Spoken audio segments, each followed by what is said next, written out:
Ethan Parker had just moved into an old apartment building on the outskirts of the city. It wasn't fancy, just an aging complex with peeling paint, creaking pipes, and the faint smell of coffee in the stairwell. But it was quiet, peaceful, normal. Apartment number 38. It was cheap, fully furnished, and the realtor mentioned the previous tenant had left in a hurry. She pointed at the small, yellowed intercom by the door. "It works. Sometimes," she said.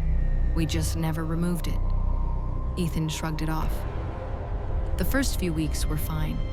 He got used to the sounds of the city, the footsteps in the hallway, the faint barking of a dog somewhere below. It even felt homey until one night, exactly 3 a.m. The intercom buzzed. The sound ripped through the silence like a scream. Ethan sat up, heart pounding. He looked at the clock. 3 o'clock sharp. He walked to the door and lifted the receiver. At first, nothing, just static. And then, a faint breath, followed by a soft, childlike whisper. "Can I come in?" He froze, then hung up.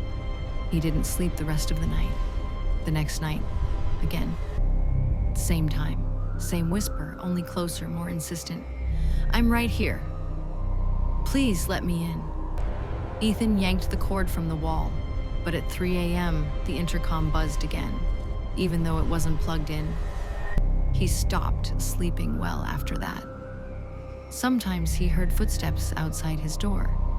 Slow, deliberate, pacing back and forth. Sometimes breathing right behind the door. Sometimes the faint echo of a bell, even during the day. An old woman from the 6th floor stopped him in the hallway one morning. "You're in 38 now?" she asked quietly. "Yes, why?" She stared at him for a moment, then said, "Don't answer if it rings at night. Just don't." Ethan wanted to ask why, but she walked away. A few days later, he called an electrician.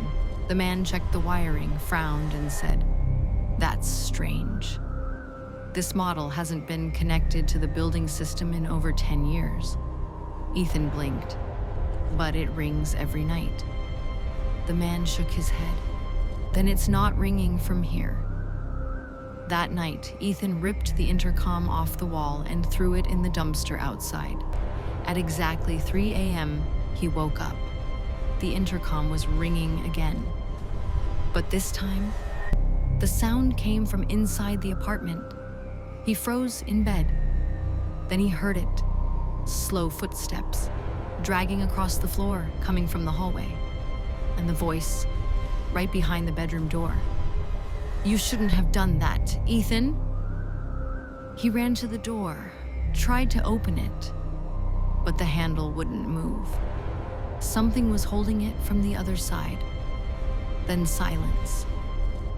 When neighbors found the apartment the next morning, the door was wide open. The intercom was back on the wall, the same one he had thrown away. And beneath it, pressed into the wallpaper, were the faint outlines of tiny hands, as if someone had been pressing from inside the wall. Now, they say that every night at 3 a.m., the intercom in apartment 38 rings again. If you answer, you'll hear only breathing. But if you listen long enough, you'll hear a whisper.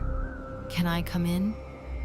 Moral: some doors should never be opened, even if you think someone's just waiting outside.